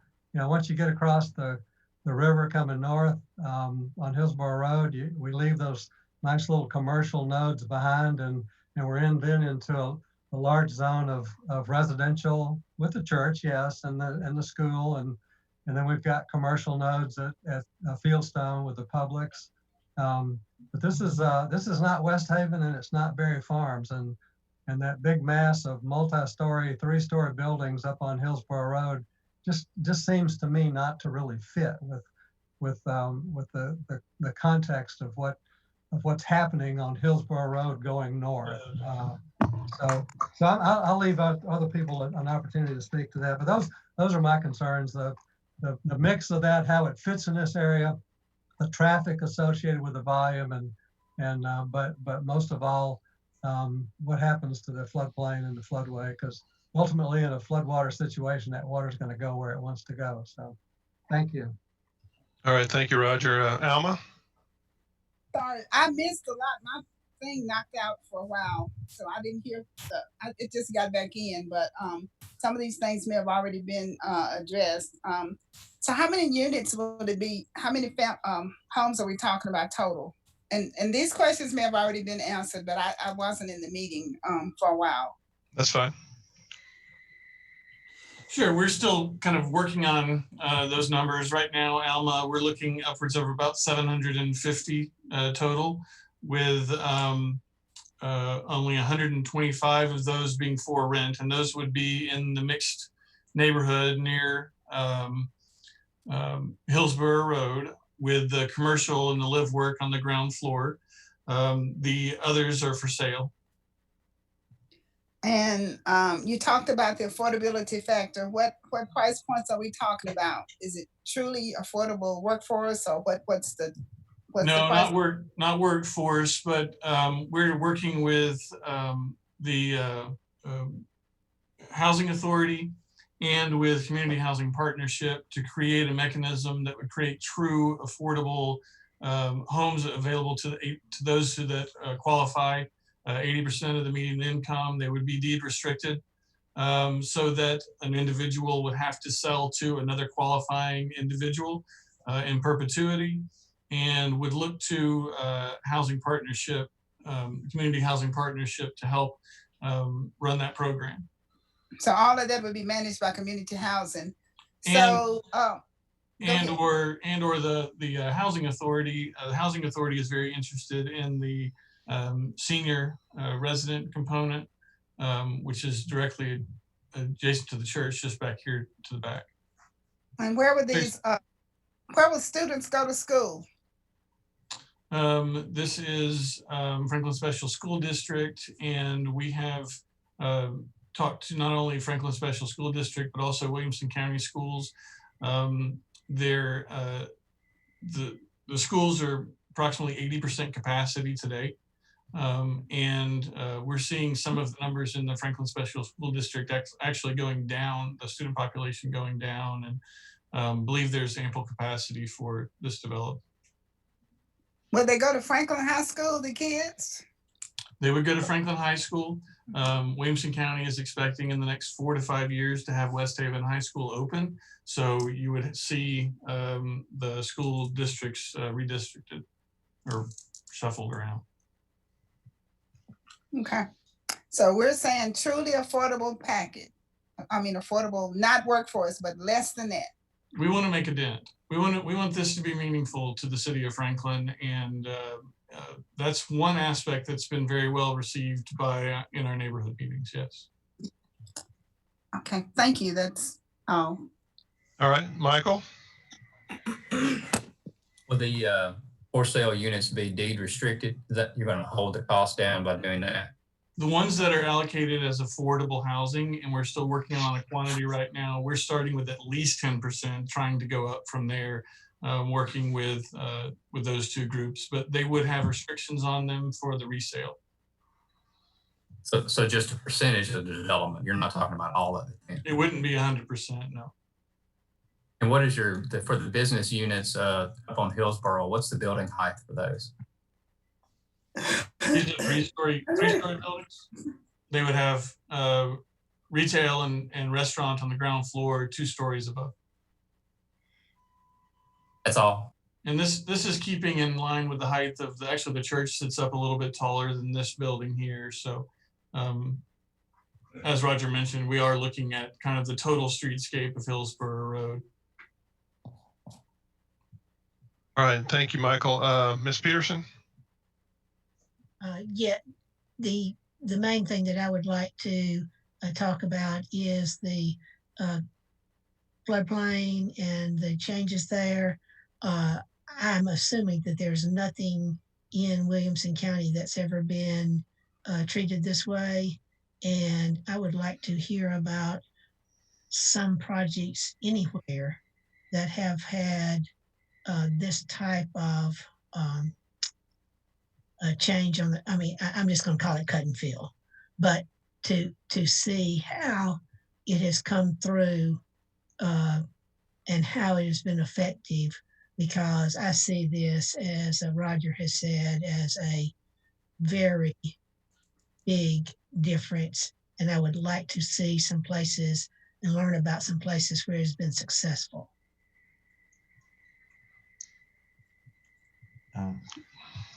Alderman Peterson, we did this at Water's Edge. This is almost Water's Edge is, I think, 120 acres. This is 200, but scale wise, this is on the same scale as Water's Edge. Okay, but could I ask one question? Yes. Does it have the loops the way this does? Because I have, and I'll be happy to look at that, and I would appreciate learning more about it. Thank you. Yes, ma'am. We can bring that for comparison for sure. Thank you. Jenny? Yeah, kind of 2 concerns. And one thing I'm very much for is the affordable housing. I think that's a fantastic thing to bring into this, and it's a very strong point. 2 concerns are just the rather large modification to the floodplain, just as a concern, and kind of, you know, what Roger and Ann both said on that.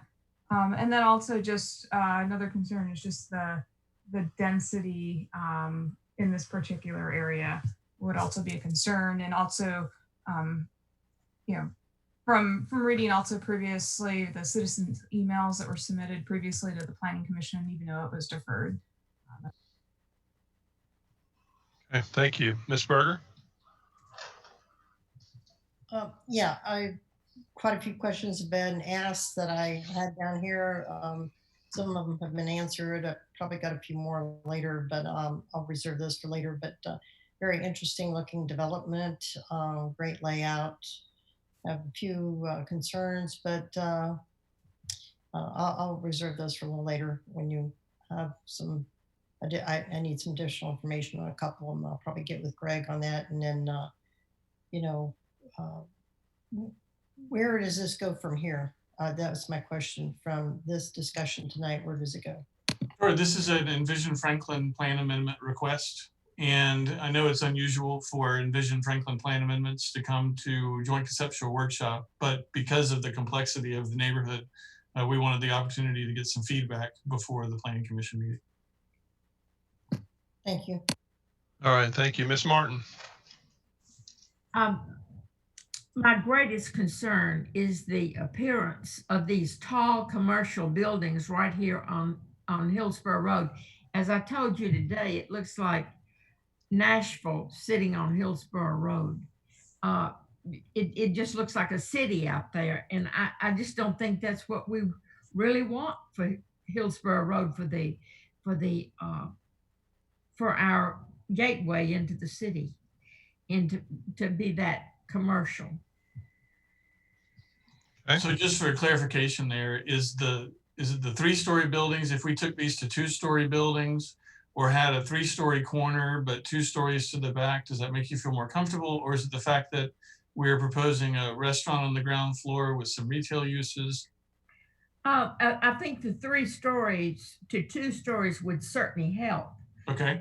It's just look of commercial. It's the look of a city right there on Hillsborough Road to me. Okay, thank you. Okay. Mr. Speedy? Yeah, Greg, one question, I guess, on the density. I know we talked about amending the Envision Franklin on the lot sizes to allow up to like 15% less than I think 45 foot. Are you able to accomplish that density, I guess, with that potential amendment? And then my second question would be, I know you got a park back up there in one of the bins. I'd love to see if you could even talk to the Parks Department about maybe even having another canoe access point there. I think it'd be ideal for this development. I think we could definitely have probably a couple of canoe access points. But yes, this master plan is designed based upon the recent policies that have been discussed about conservation, subdivision, and lot size. Great. And Mayor Moore. Let me unmute. I think Jenny had a lot of the points that I would have made. I guess I'm a bit sensitive when people start out by almost leading in with meeting our housing needs and affordable housing and so on. So, I'm excited that that's a possibility. It looks awfully dense there. Well, I'm still trying to digest the amount of dirt moved and manipulation of the floodplain there. So I look forward to our engineering department looking at that, and also some comparisons that Kevin mentioned. That'd be interesting to look at, to kind of see if we really have done that before, and some other examples would be very helpful. Great, thank you. Did I miss anybody? Everybody get a chance to speak? All right, then we will get staff's feedback as well.